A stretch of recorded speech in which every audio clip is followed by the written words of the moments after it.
किसान सड़क पर काम करने वाला, खेतों में काम करने वाला, तपती धूप में पत्थर तोड़ने वाले की इम्यूनिटी पावर यानी रोगों से लड़ने की शक्ति इतनी स्ट्रॉन्ग, इतनी तीव्र कैसे हो जाती है? क्या कारण है कि गांव का मजदूर किसान पत्थर तोड़ने वाला तपती धूप में रूखी सूखी रोटी को खाकर भी उसके अंदर की एनर्जी, स्टैमिना का इतना विकास क्यों हो जाता है? क्या कारण है कि गाँव में रोग विकार वायरस कम है और शहरों में ज़्यादा होते हैं? क्या कारण है कि गांव का मजदूर पत्थर तोड़ने वाला रूखा सूखा अनाज, कम पौष्टिक आहार खाने के बाद भी बुढ़ापे में भी उसके अंदर एक विशेष प्रकार की स्टैमिना, जवानी, जोश खरोश, उत्साह, उमंग तरंग बनी रहती है? और शहर का युवा इंसान भी जवानी में ही उसके अंदर बुढ़ापा झलकने लगता है।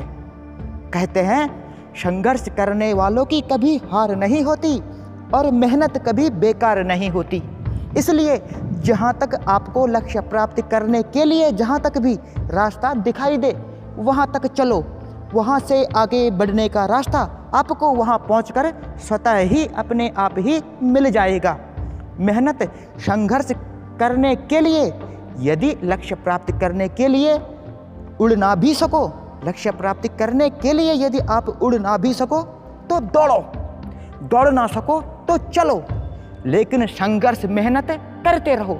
इसी मेहनत और संघर्ष के कारण गांव का मजदूर किसान उस रूखी सूखी रोटी को खाकर भी उसके अंदर सदाबहार जवानी, बुढ़ापे में भी उसके अंदर उमंग तरंग जोश उत्साह बना रहता है। और शहर का अमीर आदमी जो कि मेहनत कम करता है, मेहनत कम और खराब जलवायु मौसम के कारण उसके अंदर गैस, कब्ज, जोड़ों में दर्द संबंधी विभिन्न प्रकार की समस्याएं ही उत्पन्न हो जाती है। देखिए, मजदूर किसान रूखी सूखी रोटी को खाकर जब कठिन मेहनत करता है, यानी इनकमिंग कम और आउटगोइंग ज़्यादा करता है, कैलोरीज लेता कम है और बर्न कुछ ज़्यादा ही कर देता है, उपयोग कुछ कैलोरी को, ऊर्जा को ज़्यादा ही कर देता है, मेहनत अधिक करता है, काम ज़्यादा करता है और पोषक तत्व खाना कम खाता है, फलस्वरूप धीरे धीरे कमजोर ही पड़ने लगता है। लेकिन पूरी ही प्रकृति, पूरी ही कायनात उस मजदूर किसान को, खेत में काम करने वाले, सड़क में पत्थर तोड़ने वाले को उस रूखी सूखी रोटी से ही समस्त protein, vitamin, mineral, carbohydrate, fat उपलब्ध ही कराने लगती है। और वह मजदूर जो भी खाता है, वो मजदूर मेहनत करने के कारण जो भी खाता है उसे बहुत ही बढ़िया ढंग से पचा लेता है। उसके शरीर के सारे ही सिस्टम मेहनत करने के कारण सुधर जाते हैं। उस सूखी सूखी रोटी में भरपूर मात्रा में कैलोरीज उपलब्ध नहीं होती, लेकिन प्रकृति उस रूखी सूखी रोटी से ही उसे समस्त मिनरल, प्रोटीन प्रोवाइड ही कराने लगती है और उसकी मसल्स का डेवलपमेंट, ग्रोथ, विकास होने लगता है और वह तंदुरुस्त ही हो जाता है। बुढ़ापे में भी उसके अंदर जोश, उमंग, तरंग, उत्साह, बलपूर्वक शक्ति बनी ही रहती है। और शहर का आदमी जो कि भरपूर मात्रा में कैलोरीज लेता है, प्राकृतिक और आर्टिफिशियल यानी कृत्रिम दोनों ही प्रकार की, हर प्रकार के न्यूट्रिएंट्स, माक्रो और माइक्रो समस्त न्यूट्रिएंट्स, पोषक तत्व लेता है, उनका उपयोग ही नहीं करता, उस एनर्जी को यूज ही नहीं करता, बर्न ही नहीं करता। फलस्वरूप उसके शरीर की पाचन शक्ति ही बिगड़ जाती है, सारे सिस्टम ही उसके बिगड़ जाते हैं, क्योंकि जो एनर्जी उसने पहले के भोजन से ली थी उसका उपयोग ही वो नहीं कर पाया, उस पहले के भोजन की एनर्जी को, कैलोरीज को यूज ही नहीं कर पाया और उसके शरीर में पहले की एनर्जी ही बची रहती है। शरीर को ज़रूरत ही अधिक एनर्जी की नहीं होती, क्योंकि वह काम मेहनत ही नहीं करता। काम न करने के कारण, उस पुरानी कैलोरीज को यूज न करने के कारण शहर का अमीर आदमी जो भी पौष्टिक आहार खाता है, या तो फिर पौष्टिक आहार को खाने के बाद उसकी मांसपेशियां, उसके शरीर के सारे सिस्टम उस भोजन को बढ़िया ढंग से ही नहीं पचा पाते, पसीना न निकालने के कारण, अथवा यदि पचा भी लेता है तो जो प्रोटीन, कैलोरीज, कार्बोहाइड्रेट वो लेता है वह फैट के रूप में परिवर्तित होने लगता है और वह धीरे धीरे मोटा ही होने लगता है। और यही मोटापा, यही अपचन समस्त रोगों की जड़ होती है। देखिए, यदि 10 लीटर के पानी के बर्तन में आप प्रतिदिन रबड़ के बर्तन में प्रतिदिन 1 लीटर पानी भरो और 700 मिलीग्राम ही खर्च करो, यानी ज़्यादा भरो और कम खर्च करो, तो एक दिन ऐसा आएगा कि जब वह बर्तन भरकर पानी ही छलकना शुरू हो जाएगा।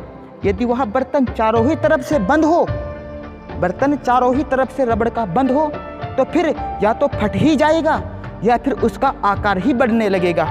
ठीक इसी प्रकार से जो लोग कैलोरीज ज़्यादा लेते हैं, भोजन अच्छा पौष्टिक ज़्यादा करते हैं और यूज कम करते हैं, फलस्वरूप उस बर्तन की तरह उनका आकार ही बढ़ने लगता है और वे मोटे हो जाते हैं, फूल जाते हैं। और यही मोटापा, यही फैट समस्त रोगों की मुख्य जड़ होती है। यही अपचन की क्रिया, मेहनत न करने के कारण समस्त रोगों की जड़ होती है। अतः यदि मजबूरी में आपको शहर में भी रहना पड़े, वहाँ पर भी कठिन संघर्ष करे, मेहनत करे, पसीना निकाले, वहाँ पर भी योग, ध्यान, प्राणायाम, आसन करे, ताकि आपका शरीर भी उस मजदूर की तरह स्ट्रॉन्ग और भोजन को पचाने में समर्थ हो सके, ताकि आप जो भी खाए उस मजदूर की तरह बढ़िया ढंग से पचा सके।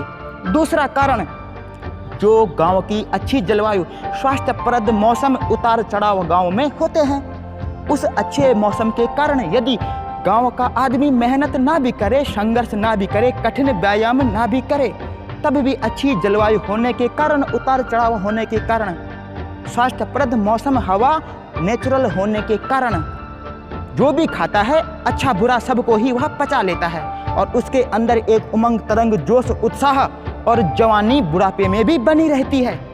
और शहर का प्रदूषित मौसम होने के कारण यदि वहाँ पर मेहनत भी करे, अच्छा पौष्टिक खाना भी खाए, खराब जलवायु होने के कारण हम उसे पचा ही नहीं पाते। अतः गांवों से शहरों की तरफ पलायन ना करे, शहरीकरण ना करे। कोशिश करे कि अपने बच्चों को शिक्षा गाँव में ही अच्छी से बेहतरीन शिक्षा उपलब्ध कराने की गाँव में ही कोशिश करें। अपने घर के बड़े बुजुर्गों की इच्छा को मारकर, घर के वृद्धों की इच्छा को मारकर, शिक्षा स्वास्थ्य का बहाना बनाकर शहरों की तरफ न भागे, शहरीकरण ना करें।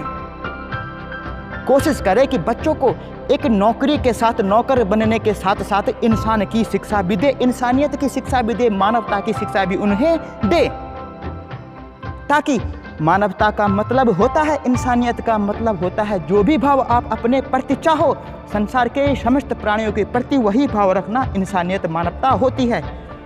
यदि गांवों में हॉस्पिटल, मेडिकल फैसिलिटीज कम मात्रा में है तो गांवों में रोग विकार भी कम है।